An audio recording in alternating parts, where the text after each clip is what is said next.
opening things up. And I think one of the things your nomination presents is an opportunity to address a decline in the public's confidence in our court. Increasingly, many, if you see public opinion polls, see the court as over politicized or out of touch. At the same time, we've seen an alarming rise in threats targeting members of our judiciary for just doing their jobs. How do you think we can work to maintain the public's confidence in the court? What do you see your role in that? Thank you, Senator. Public confidence in the court is crucial. As has been said here earlier, the court doesn't have anything else. That is the key to our legitimacy in our democratic system. And I am honored to accept the president's nomination, in part because I know it means so much to so many people. It means a lot to me. I am here standing on the shoulders of generations of Americans who never had anything close to this kind of opportunity. From my grandparents, who had just a grade school education, but instilled in my parents the importance of learning. And my parents, who I've mentioned here many times already, who were the first in their families to get to go to college.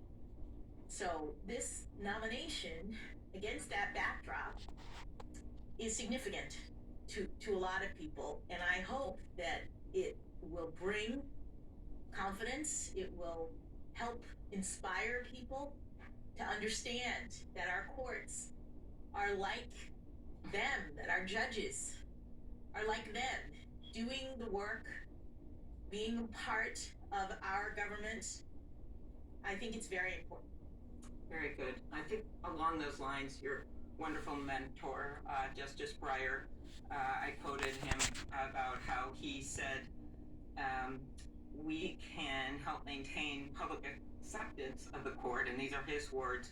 We can do it best by helping ensure that the Constitution remains workable in a broad sense of the term. Specifically, the court can and should interpret the Constitution in a way that works for the people of the day. Like, as you know, it's, I think, Article 2, Section 2, doesn't refer to the Air Force because we didn't have an Air Force back then. So are there things about the Constitution that, of course, as we've gone along, have been interpreted to meet the moments of our time? What do you think Justice Breyer means when he says the Constitution should be interpreted in a way that works for the people of today? And do you think a justice can be both pragmatic and objective and respect history?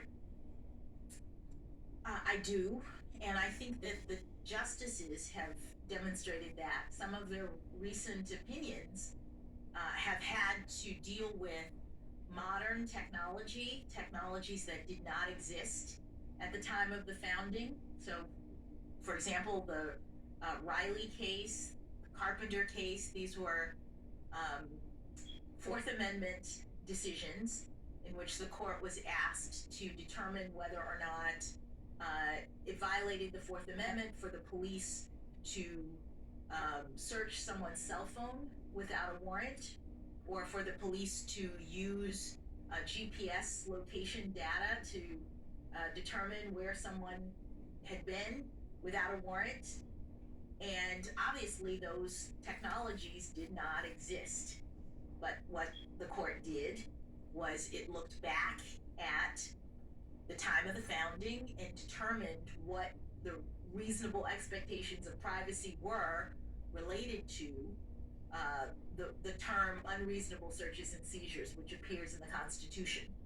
And having assessed what that meant back then, they could use those principles to decide whether or not a cell phone is like someone's home these days, with all of the information and all of the things that are stored there. And the court determined that it was a violation of the Fourth Amendment, that the police officers needed a warrant, and they did so with reference to what the Constitution meant in history. Mm-hmm. Very good. You were viewed as a judge, and you talked about this a bit yesterday, that writes lengthy opinions, that believes you should spell things out, and believes in being transparent. Is that a fair characterization? I don't wanna That put is, words in your mouth. that is. Okay, good. I'm sure your clerks know that. I want to talk about something to me that's a bit the opposite, and that's something that some have termed the shadow docket.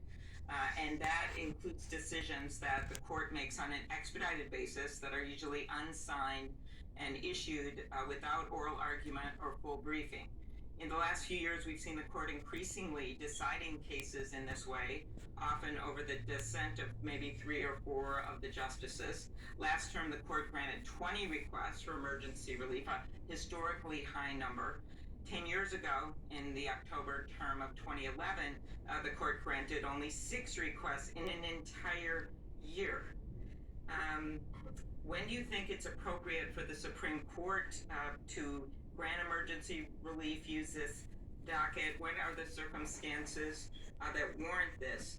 And I think these decisions have a profound effect on people's lives. I'll just use one example. Last fall, in a 1-paragraph decision, a majority of the court refused to stop the enforcement of a Texas law that severely restricts a woman's access to abortion. In that case, even Chief Justice Roberts objected to the court's decision to let the law take effect, calling the statutory scheme not only unusual but unprecedented. As someone who believes in transparency, could you talk in general about when you think the shadow docket should be used, when emergency relief should be given, and how, if it's overused, it could undermine public confidence in the court? Thank you, Senator. Well, there's a balance that the court has to consider, and that it, insofar as, on the one hand, it has always had an emergency docket, the need for flexibility, the ability to get answers to the parties at issue is something that's important in our system. On the other